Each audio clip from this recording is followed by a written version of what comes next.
Stranger Things has finally ended, and they actually pulled themselves from the garbage they spread in Volume 2. After 10 years, Stranger Things completed its run on Netflix, and what a beautiful ending that was. Now, if I have to talk about it without giving any major spoilers, overall the story and plan is what they showed us at the end of Volume 2, and they executed the plan quite perfectly.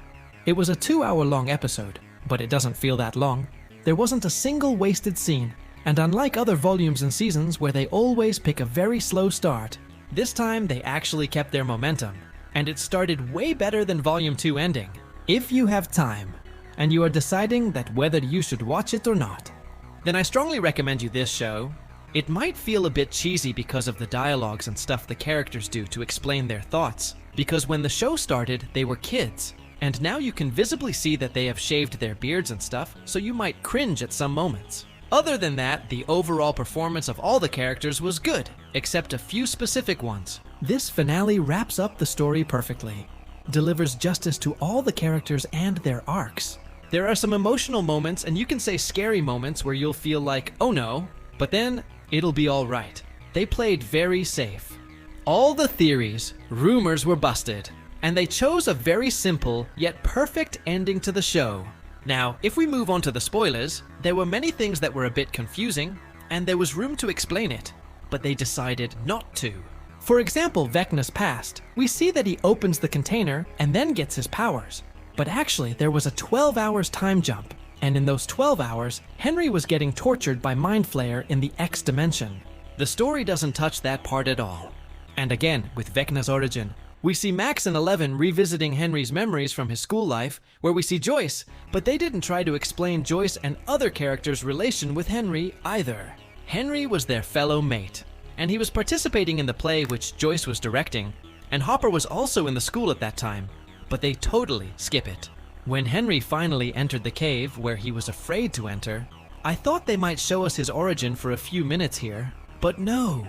And there was also room for a character's death, but they played very safe. There were rumors about Steve's death, and they tried to create a scary moment around it. Steve falls of the tower, and then screen cuts to black for a few seconds.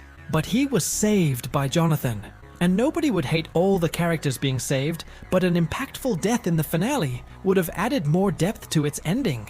And not just Steve, they did the same thing with Eleven and that too twice.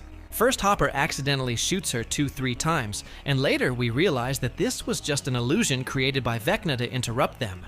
And the second time, well, we'll talk about it. But first, let's talk about Vecna's death. I mentioned in my previous video that they'll try to show his innocence, and they tried to clean his image, but he was beyond saving. His mind was actually corrupted by Mind Flayer, and all this time he was living inside Mind Flayer, which sounds a bit insane. But the legs we saw in Volume 2 were actually Mind Flayer's, and it was quite obvious. They kill Vecna inside Mind Flayer's body, and others kill Mind Flayer from outside, but Vecna doesn't die. And a few moments later, Vecna moves again, and then Joyce approaches him, and I thought that maybe they'll show us their backstory now. But again, nothing.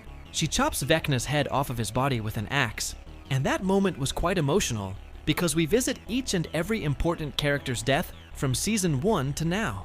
From Barb to Bob to Eddie, we see all the trauma caused by Vecna to everyone. After killing Vecna, they all leave the X dimension, and they exit from Upside Down World. But the moment they come out, military officers capture them.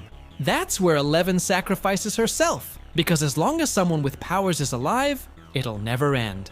Kaylee dies earlier, and then Eleven sacrifices herself with Upside Down World.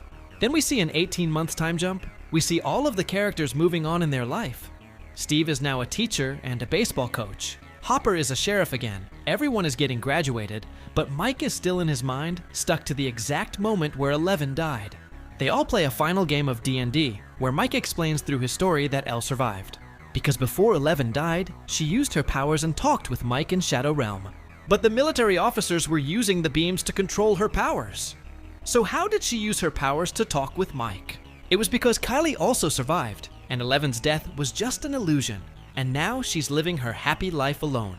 They don't know whether it's true or not, but they want to believe that it's true.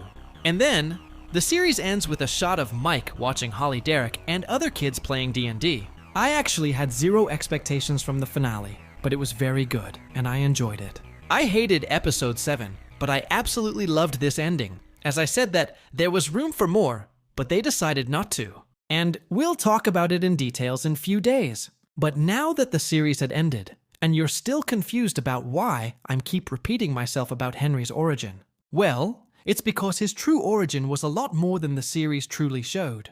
You can go watch this video to get a better idea, and make sure to subscribe to the channel. And if you've watched this season, then let me know in the comments about your thoughts. What do you think?